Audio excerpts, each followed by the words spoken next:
আজকে নিরামিষ আলুর দমের মশলাটা হচ্ছে করেছি, পোস্ত দেওয়া আছে। আজকে নিরামিষ আলুর দমের মশলা একটা করছি, সেটা হচ্ছে পোস্ত আছে, এর মধ্যে মিক্সি করব পোস্ত, আদা, কাঁচা লঙ্কা আর একটু ধনে গরম করে দিয়েছি, দিয়ে এটাকে মিক্সি করব। জল মানে ড্রাই মিক্সি হবে, ড্রাই না, জল দিয়ে একটু মিক্সি হবে, তারপর ওটা রেডি হবে।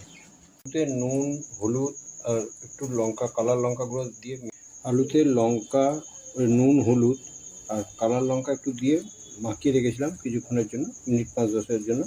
এবার তেল গরম আছে, এবার এতে ছাড়া হবে।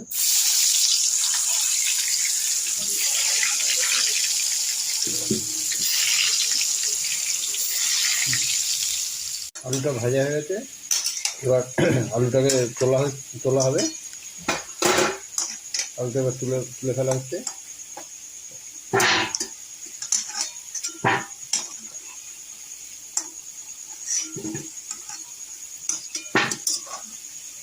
এটা শুকনো গরম মশলা সব রকম দেওয়া আছে, তেজপাতা, জিরে, গরম মশলা, শুকনো লঙ্কা, এটা টোটালটাই গরম তেলে দিয়ে দেবো। দিয়ে একটু ভাজা মতো করবো।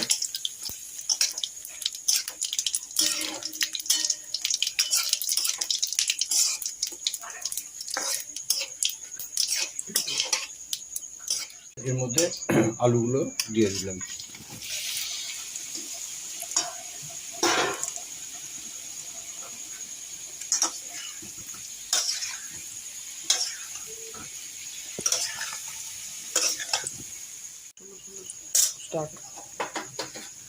আলুটা ভাজা হয়ে এসছে, মানে মশলা দেওয়া সব হয়েছে। এবার যে মশলাটা মিক্সিংয়ে করেছিলাম সেটা দিয়ে দিলাম।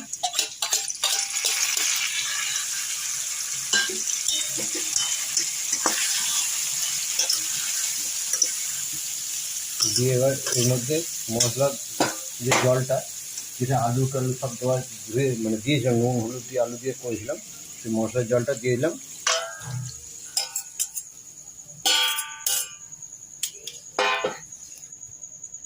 এবার এর মধ্যে নুন দিলাম, পরিমাণ মতো লবণ দিচ্ছি,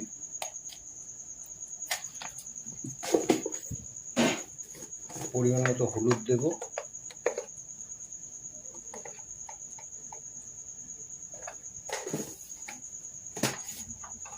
পরিমাণ মতো কালার লঙ্কা গুঁড়ো,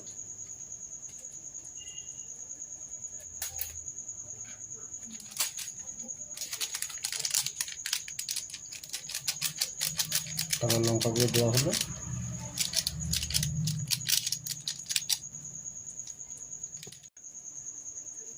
হয়ে এসছে, এবার দই দিয়ে দিচ্ছি পরিমাণ মতো।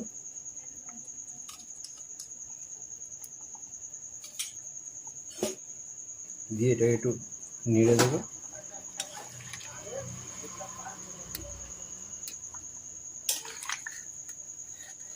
আর আলুতে যদি করতে আলুতে জল বেশি হয়ে যায়, তাহলে একটা আলু চেপে দিলে গ্রেভিটা এসে যাবে। দিয়ে আমি একটা আলু চেপে দিচ্ছি। ফুটলে আলুর গ্রেভিটা এসে যাবে।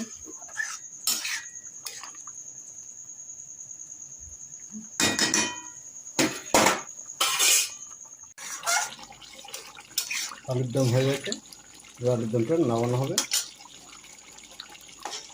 এবার আমি নামিয়ে দিচ্ছি। এবার নামানো হচ্ছে, আলুর দমটা হয়ে গেলে এবার নামিয়ে দিচ্ছি।